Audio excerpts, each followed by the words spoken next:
ఈరోజు టాపిక్‌లో మనం కెమిస్ట్రీలో బ్యాక్ బోన్ యాక్చువల్లీ చెప్పాలంటే ఏంటంటే అది క్లాసిఫికేషన్ ఆఫ్ ఎలిమెంట్స్. ఎలిమెంట్స్ అన్నీ కూడా ఒక ఆర్డర్‌లో లేదనుకోండి. లెట్స్ సే ఒక ఇమాజిన్ ఒక లైబ్రరీ ఏమీ లేబుల్స్ లేకుండా ఉంది. అంత కన్‌ఫ్యూజన్‌గా ఉంటుందా లేదా? సో, అలాగే మోడర్న్ టేబుల్‌లో ఎలా వచ్చింది? నామెన్క్లేచర్ ఎలా ఎలా చేయాలి మనం? ట్రెండ్స్ ఏంటి? ఇవన్నీ కూడా వన్ బై వన్ డీల్ చేసుకుంటూ వెళ్దాం. So, let us start. So, long back ఏమైందంటే సైంటిస్ట్స్ అన్ని ఎలిమెంట్స్ అన్నీ కూడా అరేంజ్ చేయడం స్టార్ట్ చేశారనమాట. అలా ఒక్కొక్కళ్ళు ఒక టైప్ ఆఫ్ అరేంజ్‌మెంట్‌ని పెట్టుకుంటూ వచ్చారు. లెట్స్ సే ఫస్ట్ డాబ్రినర్ వచ్చారు. డాబ్రినర్ ఏం చెప్పారు? ట్రేడ్స్ అన్నారు. 3 ఎలిమెంట్స్ పెట్టుకొని first and third element averages, second element అలా ఆయన ట్రేడ్ ఇచ్చారు. తర్వాత Newland every first and eighth element will have the same properties అని చెప్పి హి గేవ్ వన్ టేబుల్. కానీ ఇవన్నీ కూడా వర్క్ అవ్వలేదు. బికాజ్ అన్ని లిమిటెడ్‌గా చేశారు కాబట్టి no one gave the full idea of the elements అన్నమాట. Then came the actual point where మెన్లీఫ్ gave one idea that properties of elements are periodic functions of atomic weights బట్టి పెట్టొచ్చు అని చెప్పారనమాట. ఇది మెన్లీఫ్ చెప్పిన తర్వాత ఏమైందంటే చాలా వరకు క్లారిటీ వచ్చింది. దెన్ ఫాలోయింగ్ మూజ్లీ వచ్చారు. సో మూజ్లీ వచ్చి ఏం చెప్పారు? అటామిక్ నెంబర్ బేస్ చేస్తే ఇంకా బెటర్‌గా ఉంటుంది. అటామిక్ వెయిట్స్‌లో ఎక్సెప్షన్స్ వస్తాయి. కానీ అటామిక్ నెంబర్స్ వల్ల ఎక్సెప్షన్స్ పోతాయి అని చెప్పి he gave another idea. So మెన్లీఫ్ డ్రా చేసిన ఐడియాని ఇంకా ఇంప్రూవైజ్ చేసి he said that elements are the periodic functions, periodic properties of elements are periodic functions of their atomic numbers అని మార్చి మన మోడర్న్ పీరియాడిక్ టేబుల్ అనేది కన్స్ట్రక్షన్ జరిగింది. So this is all about the story of how modern periodic table came into existence. ఇప్పుడు మీకు అర్థం కావాల్సింది ఏంటంటే ఐయుపాక్ నేమింగ్ అనమాట. ఇప్పుడు ఒక కొత్త ఎలిమెంట్ వచ్చింది అనుకోండి, డిస్కవరీ అయింది. ఆ డిస్కవరీ అయిన తర్వాత ఇప్పుడు నేమింగ్ సెరమనీ అనేది ఇంపార్టెంట్ కదా. ఇప్పుడు ఏం పేరు పెట్టాలి? ఒక్కొక్కరు ఒక పేరు చెప్తూ it came like A fighting అనేది స్టార్ట్ అయింది అనమాట. సో అందుకని ఇక్కడ మనం ఒక కాన్సెప్ట్ ని ఇంట్రడ్యూస్ చేస్తారు, that is IUPAC system. So IUPAC system లో ఏంటంటే కోడ్ లాంగ్వేజ్ అనమాట. 0 అంటే నిల్ అని, 1 అంటే ఇలా I write it on the board. So IUPAC లో 0 అంటే nil. So 1 is nothing but UN un, 2 అంటే బై, 3 అంటే ట్రై, 4 అంటే క్వాడ్. సో ఆన్ ఇలాగా పెట్టుకుంటూ వెళ్ళారనమాట. So in this way pent, hex, sept, oct, enn అని చెప్పి పెట్టారు. సో ఫర్ ఎగ్జాంపుల్ 1 2 3 1 2 3 ఈ నెంబర్కి ఎలా రాస్తాను నేను? 1 అంటే ఏంటి? ఉన్, 2 అంటే బై, 3 అంటే ట్రై. లాస్ట్కి ఏం చేయాలంటే IUM యాడ్ చేయాలన్నమాట. So in this way it will become the name of the element, that newly discovered element. అంటే ఇక్కడ నేమ్ ఏమైపోతుంది మీకు? ఉన్ బై ట్రియం అంతే. సో ఇన్ దిస్ వే 117, 113 ఏ నెంబర్కైనా కానీ జస్ట్ ఈ ఫార్మాట్లో మనకి ఐయుపాక్ సిస్టమ్ యూజ్ చేసి స్టార్ట్ చేయడం మొదలు పెట్టారనమాట. రివర్స్లో కూడా ఎగ్జామ్లో మీకు రివర్స్లో కూడా అడగచ్చు. లెట్స్ సే US అని అడగచ్చు. ఇంకా రాయలే కదా. 5 పెంట్, 6 అంటే హెక్స్, 7 అంటే సెప్ట్. ఓకేనా? సో ఇంతవరకు మీకు ఉంది కాబట్టి ఇప్పుడు చూడండి. ఇప్పుడు నాకు US అంటే ఏంటి? US ఏ నెంబర్ రిప్రజెంట్ అవుతుంది అని. U అంటే ఫస్ట్ ఏంటి? 1 కదా. మళ్ళీ U అంటే 1. ఫస్ట్ యూనేగా వచ్చేది ఇక్కడ. S అంటే 7. సో ఏ ఎలిమెంట్ నెంబర్ ఇది? 117 అనమాట. సో ఈ వేరియేషన్లో మీకు ఫస్ట్ నుంచి లాస్ట్కి కానీ లాస్ట్ నుంచి ఫస్ట్ కానీ రివర్స్లో కూడా అడగచ్చు అనమాట. You need to understand. Just దీని మీద ఎక్కువ మీరు ఫోకస్ చేయొద్దు. జస్ట్ ఇన్ కేస్ ఎగ్జామ్లో వస్తే మీకు ఒక బోనస్ పాయింట్ ఇది. నెక్స్ట్ ఎలక్ట్రానిక్ కాన్ఫిగరేషన్ అన్నమాట. Very important. ఇక్కడ నుంచి మీకు యాక్చువల్ చాప్టర్లో ఉన్న ఇంపార్టెంట్ టాపిక్స్ అన్ని స్టార్ట్ అవుతాయి. ఇక్కడ మనం ఎలిమెంట్స్ని అడ్రస్ ఎలా మనం చేయాలి, పీరియాడ్ టేబుల్లో గ్రూప్ ఎక్కడ, పీరియడ్ ఏంటి, ఇదన్నీ తెలియాలి కదా మనకి. సో క్వశ్చన్ ఇచ్చినప్పుడు మీకు హైయెస్ట్ ప్రిన్సిపల్ క్వాంటమ్ నెంబర్ని పీరియడ్ అనుకోండి. తర్వాత గ్రూప్ కావాలనుకోండి, మనకి ఒక 3 ఫార్ములాస్ ఉన్నాయి. S బ్లాకా, P బ్లాకా, D బ్లాకా, ఇది చూడాలి. లాస్ట్ S ఉందనుకోండి, వ్యాలెన్స్ ఎలక్ట్రాన్స్ మీకు గ్రూప్ నెంబర్ ఇస్తుంది. అదే P బ్లాక్ ఉందనుకోండి, 12 ప్లస్ వ్యాలెన్స్ ఎలక్ట్రాన్స్ మీకు గ్రూప్ నెంబర్ ఇస్తుంది. అదే D బ్లాక్ ఉందనుకోండి, N-1 into D plus NS electrons మీకు D బ్లాక్లో గ్రూప్ నెంబర్ ఇస్తుంది అనమాట. ఫర్ ఎగ్జాంపుల్ నేను D బ్లాక్ తీసుకున్నాను అనుకోండి, ఆర్గన్ 3D5 4s1 క్వశ్చన్ తీసుకున్నాను. ఇక్కడ ఆన్సర్ ఏంటి చెప్పండి? ఈవెన్. పీరియడ్ అయితే వెరీ సింపుల్ కదా. పీరియడ్ అంటే ఏంటి? ప్రిన్సిపల్ క్వాంటమ్ నెంబర్ అంటే 4. ఇక్కడ 4s కాబట్టి 4. It is very simple. Group కోసం ఏం చేయాలి? నేను యాడ్ చేయాలి N-1D ఎలక్ట్రాన్స్ని, NS ఎలక్ట్రాన్స్ని, అంటే 5 ప్లస్ 2 అంటే ఏ గ్రూప్ ఇది? 7th group. అర్థమైందా? So in this way you need to work it out for the questions అనమాట. ఇన్ కేస్ ఎగ్జామ్ మీకు గ్రూప్ పీరియడ్ గురించి అడిగితే. ఇప్పుడు బాగానే ఉంది. ఆక్సిడేషన్ స్టేట్ అంటే ఎప్పుడైనా గుర్తుపెట్టుకోండి, గ్రౌండ్ స్టేట్ నుంచి ఎగ్జైటెడ్ స్టేట్కి వెళ్ళినప్పుడు ఏమవుతుందంటే ఆక్సిడేషన్ మనకి తెలుసు కదా, losing and gaining of electrons. ఇప్పుడు నార్మల్గా sodium atomic number 11, but when ever it loses electron it become Na+ అవడం వల్ల దాని ఒరిజినల్గా ఉన్న 11 ఎలక్ట్రాన్స్ అయితే మనం ఇగ్నోర్ చేయలేం కదా. సో అందుకని యూ నీడ్ టు అబ్జర్వ్ అనమాట. So when ever if I say element organ if I say organ 3D1 అని ఎలిమెంట్ రాశారనుకోండి, ఇక్కడ ఆక్సిడేషన్ స్టేట్ మీరు ఎలా చెప్పాలి? Not by looking at this. ఇది ఎలా వచ్చింది? ఒరిజినల్ కాన్ఫిగరేషన్‌కి వెళ్ళాలి. ఒరిజినల్ కాన్ఫిగరేషన్ ఏమై ఉండాలి? లెట్స్ సే దీని +2 ఆక్సిడేషన్ స్టేట్. అంటే ఒరిజినల్ క్యాలిక్యులేషన్‌లో దీనికి ఇంకా 2 ఎలక్ట్రాన్స్ ఉన్నాయి. అంటే ఆర్గన్ 3D1 4s2. ఈ 2 ఎలక్ట్రాన్స్ లూజ్ అయ్యి మనకి ఇలా వచ్చిందనమాట. అంటే టోటల్ ఎలక్ట్రాన్స్ ఎన్ని ఉంటాయి? ఆర్గన్ ఎంత atomic number? 18 plus 1 electron in D orbital, 2 electron in S orbital. So total ఎన్ని వచ్చినాయి? 21 ఎలక్ట్రాన్స్. 21 అటామిక్ నెంబర్ దేనికి ఉంటుంది? స్కాండియంకి ఉంటుంది. ఇలా మీరు ఐడెంటిఫై చేయాలి. అర్థమైందా? సో ఇక్కడ మీకు దీనిలో మీకు అంటే మీరు ఎక్సైటెడ్ స్టేట్ అంటే వన్స్ ఈ ఎక్సైటెడ్ స్టేట్ లో మీరు కంపేర్ చేయకూడదు. Convert to the normal original state, అప్పుడు కంపేర్ చేసుకుని చేయాలి మీరు. ఇప్పుడు చెప్పండి, పీరియడ్ ఎంత? 4. గ్రూప్ కావాలంటే 1 + 2 3. సో ఫైనల్ గా ఆన్సర్స్ ఏంటి ఇక్కడ మీకు? Period is very simple, principal quantum number. So period is nothing but 4. Whereas group కోసం ఏం చేయాలి మీరు? Just need to add the electrons. 1 + 2 ఎంత? 3. So 3 is the group number. That's it. అర్థమైందా? సో కాకపోతే కొన్ని స్పెషల్ కేసెస్ కూడా ఉంటాయి. లెట్స్ సే ఇప్పుడు లైక్ కొన్ని కేసెస్లో మనకి డిఫరెంట్ వేలో కూడా వెళ్తూ ఉంటాయి. So let's say 7th period మనకి 118తో ఎండ్ అయిపోతుంది. అంటే నెక్స్ట్ ఎలిమెంట్ 119 ఎక్కడికి వెళ్తుంది? Group 1 period 8. నెక్స్ట్ 120 వచ్చింది అనుకోండి, గ్రూప్ 2 పీరియడ్ 8. సో ఇలా మీకు అర్థం కావాలి. సమ్టైమ్స్ మేబీ ఎగ్జామ్లో మీకు అడగచ్చు ఇలా 120 అని. 120 మనకు చూడలేం కదా. సో 120 అంటే మీరు you have to go the reverse calculation. 7th పీరియడ్లో మనకి 118 లాస్ట్ ఎలిమెంట్ మనకి పీరియాడిక్ టేబుల్లో. 119 అనుకోండి, again go to the group 1 8th పీరియడ్కి వెళ్ళిపోతుంది. 120 అంటే గ్రూప్ 2 8th పీరియడ్. సో 120 దేనిలో ఉంటుంది? గ్రూప్ 2 పీరియడ్ ఎంత? 8 అనమాట. సో రివర్స్ క్యాలిక్యులేషన్ వెళ్ళాలి. సో అందుకని మీకు సైజెస్ కొంచెం మీకు టేబుల్ పైన కొంచెం క్లారిటీ ఉంటేనే ఇలాంటి రివర్స్ క్యాలిక్యులేషన్స్ అర్థమవుతాయి అనమాట. ఒకసారి గో త్రూ అవ్వండి టేబుల్ అంతే, బై హార్ట్ చేయాల్సిన అవసరం లేదు. నెక్స్ట్ టాపిక్ ఏంటంటే this is about electronic configuration, how do identify groups and periods. Next వచ్చి మీకు you need to understand about atomic and ionic radius, very important. Atomic size అంటే ఏంటి? దాని ఫిజికల్ బౌండరీ కాదు, అది distance from the nucleus to the outer electron. Very important, తెలుసు కదా. If I take this as a nucleus, ఇది nucleus అనుకోండి, these are the shells. So nucleus to the outermost electron కి ఎంత distance ఉందో దాన్ని అటామిక్ రేడియస్ అంటాను నేను, అవునా కదా. సో పీరియడ్ లో ట్రెండ్ ఏం చెప్పండి? Left to right. పీరియడ్ లో ఏమవుతుంది? అటామిక్ సైజ్ డిక్రీజ్ అవుతుంది, అప్పుడు రేడియస్ కూడా ఆటోమేటిక్ గా డిక్రీజ్ అవుతుంది. ఎందుకు చెప్పండి? దాని ఎఫెక్టివ్ న్యూక్లియర్ ఛార్జ్ ఇంక్రీజ్ అవుతుంది, అంటే nucleus pull of electrons will increase. Effective nuclear charge increase అయినప్పుడు ఆటోమేటిక్ గా సైజ్ డిక్రీజ్ అవుతుంది. ఎప్పుడు? లెఫ్ట్ టు రైట్ పీరియడ్ లో వెళ్ళినప్పుడు. టాప్ టు బాటమ్ గ్రూప్ లో వచ్చినప్పుడు ఏమవుతుంది? ఆబ్వియస్ గా every shell, every group layer ఒక షెల్ ఇంక్రీజ్ అవుతూ వెళ్తుందా లేదా? సో టాప్ టు బాటమ్ అయినప్పుడు ఏమవుతుంది మనకి? ఆబ్వియస్ గా ఒక షెల్ ఇంక్రీజ్ అవుతూ వెళ్తుంది కాబట్టి న్యూ షెల్స్ యాడ్ అవుతాయి కాబట్టి దాని సైజ్ కూడా ఇంక్రీజ్ అవుతుంది. ఈజీ.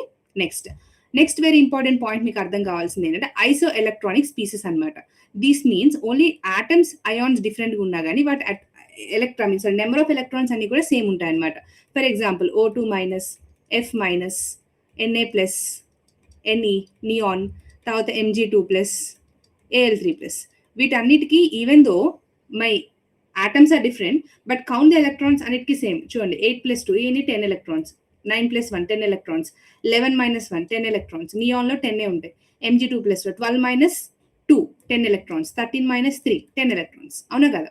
కాకపోతే సైజ్కి వచ్చేసరికి it is inverse relation with the Z అనమాట. అర్థమవుతుందా? అంటే ఇప్పుడు మనకి ఫస్ట్ ఆఫ్ ఆల్ మీరు ఆనియాన్స్ అని రాసుకోవాలి, న్యూట్రల్కి రావాలి, దెన్ క్యాటియాన్స్కి వెళ్ళాలి. అర్థమైందా?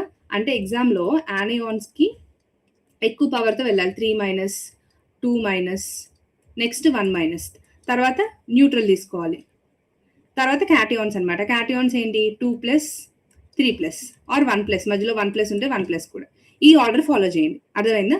ఎక్స్ట్రీమ్స్ లో చూసారా నెంబర్స్ సేమ్ ఉంటాయి మీకు, అంటే మధ్యలో లైక్ నెంబర్ లైన్ లో గుర్తుపెట్టుకోండి. 0 నెంబర్ లైన్ అనుకోండి, ఇటు 1 2 3 4 +1 +2 +3. మీకు చిన్న లాజిక్ లో చెప్తున్నా, ఎగ్జామ్ లో కన్ఫ్యూజ్ అవ్వకుండా. ఇటు -1 -2 -3 లా అంతే. సో ఇఫ్ యూ అబ్జర్వ్, ఇప్పుడు ఈ లాజిక్ కానీ నేను అప్లై చేశాను అనుకోండి, just simply apply this logic to this. ఇప్పుడు ఏమొస్తుంది చెప్పండి నాకు? O2-, F- ఇది ఉంది కదా, ఆర్డర్ లో చెప్పండి ఇప్పుడు ఏమవుతుంది నాకు? If you do the order, what will you get? 1 second, order చేయండి. ఇప్పుడు ఏమవుతుంది నాకు? O2-, తర్వాత F-, తర్వాత నియాన్ వస్తుంది, న్యూట్రల్ కదా, తర్వాత Na+, Mg2+, Al3+. ఇది ఆర్డర్. సో నేను సింప్లీ దీనికోసం ఏం చెప్పాను? ఒక హ్యాక్ మీకు, సింపుల్ గా ఒక నెంబర్ లైన్ గుర్తుపెట్టుకోండి, ఈజీ అనమాట. నెంబర్ లైన్ ఎలా అయితే 0 +1 +2 +3 to -1 -2 -3 ఎలాగో అంతే. Just if you know how to understand the ions, simple. ఇంకా దీనికి మించి ఏమి ఉండదు మీకు. సింపుల్‌గా మీకు అర్థం అవ్వచ్చు. ఓకేనా? నెక్స్ట్ ఇంపార్టెంట్ ఏరియా ఏంటంటే అయనైజేషన్ ఎంథాల్పీ.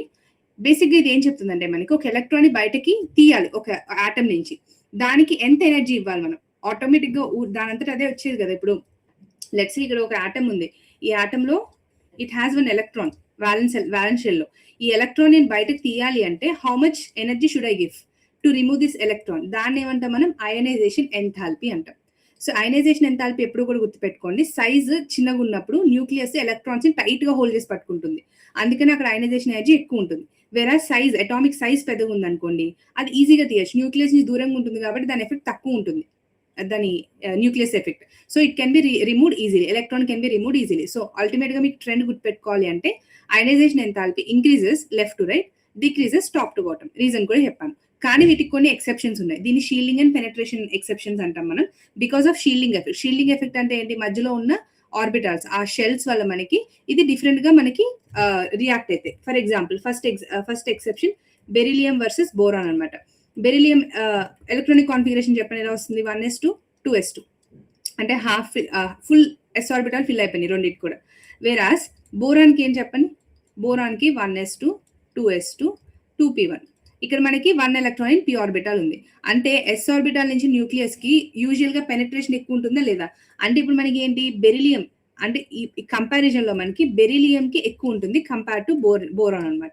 అంటే this ionisation energy is greater than this ionisation energy. అర్థమైందా? గుర్తుపెట్టుకోవాలి మీరు షీల్డింగ్ పెనిట్రేషన్ వల్ల. నెక్స్ట్ ఏంటి మనకి? Nitrogen versus oxygen. నైట్రోజన్ లో కూడా నైట్రోజన్ కి ఎక్కువ ఉంటుంది కంపేర్ టు ఆక్సిజన్. ఎందుకు? నైట్రోజన్ లో మళ్ళీ హాఫ్ ఎక్స్ట్రా స్టేబుల్ ఉందా లేదా? ఎప్పుడైనా మీకు తెలుసు కదా, హాఫ్ ఫిల్డ్ కానీ కంప్లీట్ కి ఫిల్డ్ కానీ ఉంటే వాటికి స్టెబిలిటీ ఎక్కువ ఉన్నట్టు. ఇక్కడ స్టెబిలిటీ తక్కువ ఉంటుంది. సో అందుకే దీని నుంచి ఎలక్ట్రాన్ తీయడం కష్టం కంపారిటివ్ గా దీని నుంచి. If you compare with nitrogen and oxygen, అక్కడ కూడా సేమ్ సినారియో.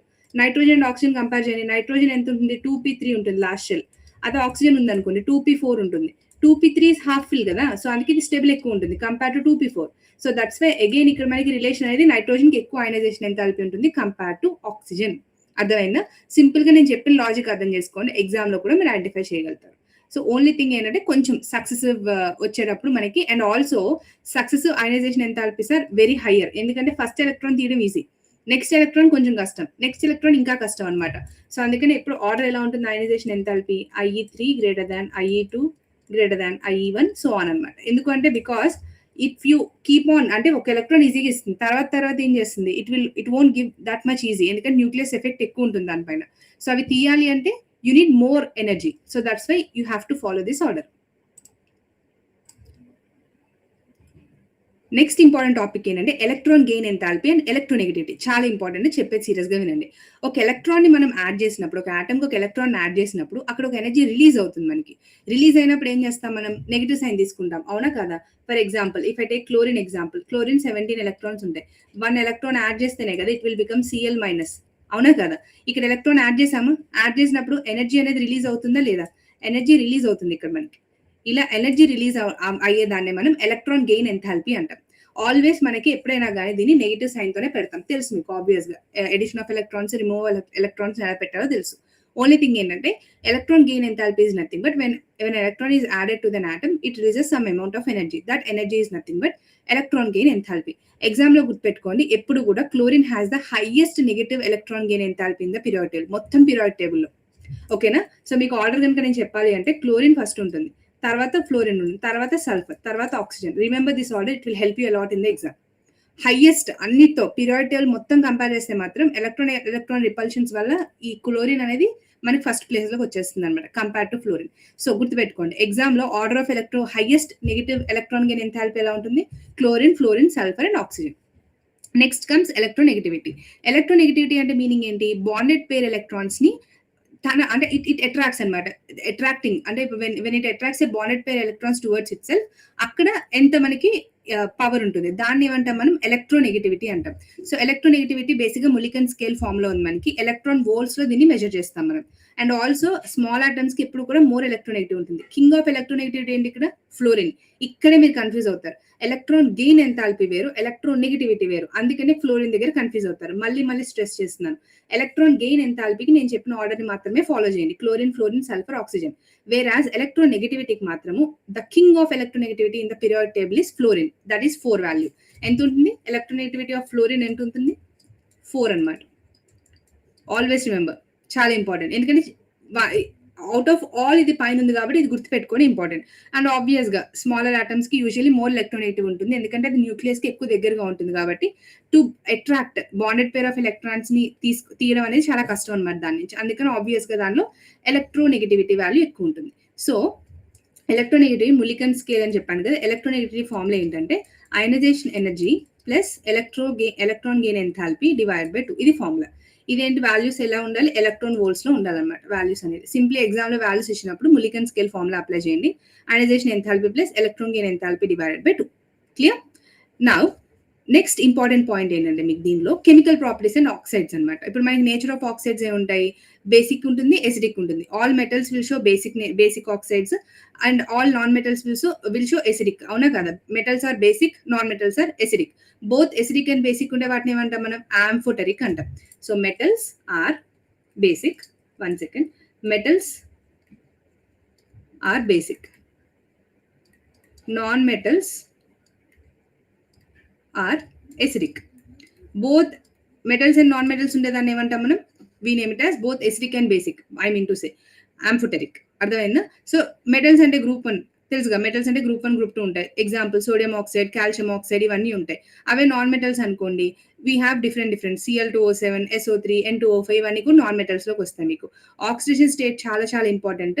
ఎప్పుడు కూడా ఆక్సిడేషన్ స్టేట్ పెరిగితే ఎసిడిటీ కూడా పెరుగుతుంది. తెలుసు కదా మీకు. ఆక్సిడేషన్ స్టేట్ తగ్గితే ఎసిడిటీ కూడా తగ్గుతుంది. ఇది గుర్తుపెట్టుకోండి.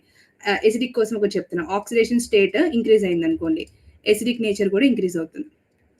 వేరాజ్ ఇది డిక్రీజ్ అయింది అనుకోండి, ఎసిడిక్ నేచర్ కూడా డిక్రీజ్ అవుతుంది. ఏవైతే ఎగ్జామ్ లో మీకు ఇంపార్టెంట్ పాయింట్స్ వస్తాయి అవి చాలా డీటెయిల్ గా నేను స్ట్రెస్ చేస్తున్నాను, గుర్తుపెట్టుకోండి. Next both acidic and basic. If you want I write it few examples also. ఇక్కడ ఏం చెప్పాను నేను? Sodium Na2O, calcium oxide. ఇక్కడ Cl2O7, 1 సెకండ్, Cl2O7. నెక్స్ట్ ఇంకా sodium N2O5 and SO3. These are non-metals. అదే బోత్ అనుకోండి అంటే ఏంటి? ఆంఫోటరిక్. ఆంఫోటరిక్ అంటే it shows both acidic nature and basic nature. వాటిని ఏమంటాం మనం? ఆంఫోటరిక్. సో ఆంఫోటరిక్ కి చాలా ఇంపార్టెంట్ గుర్తుపెట్టుకోవడం. బెరిలియం, జింక్, అల్యూమినియం, టిన్, లెడ్. ఇవి ఇంపార్టెంట్. ఇవి లిస్ట్ అన్నమాట. అర్థమైందా? సో ఈ వర్డ్స్ ఇవన్నీ కూడా గుర్తుపెట్టుకోండి. ఎందుకంటే ఇవే మోస్ట్లీ మీకు వచ్చి ఇవే ఇంపార్టెంట్. సో అందుకనే ఆంఫోటరిక్ లో మీరు ఇవన్నీ గుర్తుపెట్టుకుని ఇంపార్టెంట్. మెటల్స్ నాన్ మెటల్స్ అంటారా? ఇట్ విల్ రిపీట్ కాబట్టి there is no issue to remember. But amphoteric special గా చెప్తున్నా. నేను ఇచ్చిన లిస్ట్ అంతా కూడా ఒకసారి కాపీ చేసుకుని గుర్తుపెట్టుకోండి. నెక్స్ట్ ఇప్పుడు మెటాలిక్, నాన్ మెటాలిక్ గురించి లాజిక్ అర్థమైంది కాబట్టి వీళ్ళు అండర్స్టాండ్ నేచర్. ఇప్పుడు క్యారెక్టర్ ఎలా అవుతుంది? లెఫ్ట్ టు రైట్ పీరియడ్ లో లెఫ్ట్ టు రైట్ ఏమవుతుంది? మెటాలిక్ క్యారెక్టర్ ఆబ్వియస్ గా డిక్రీజ్ అవుతుంది. టాప్ టు బాటమ్ ఏమవుతుంది? ఇంక్రీజ్ అవుతుంది. అండ్ ఆల్సో అన్నిటికన్నా మెయిన్ పాయింట్ ఏంటంటే సీజియం కి ఫ్రాన్షియం ఆర్ మోస్ట్ మెటాలిక్. గుర్తుపెట్టుకోండి. Caesium and francium, these are the most metallic.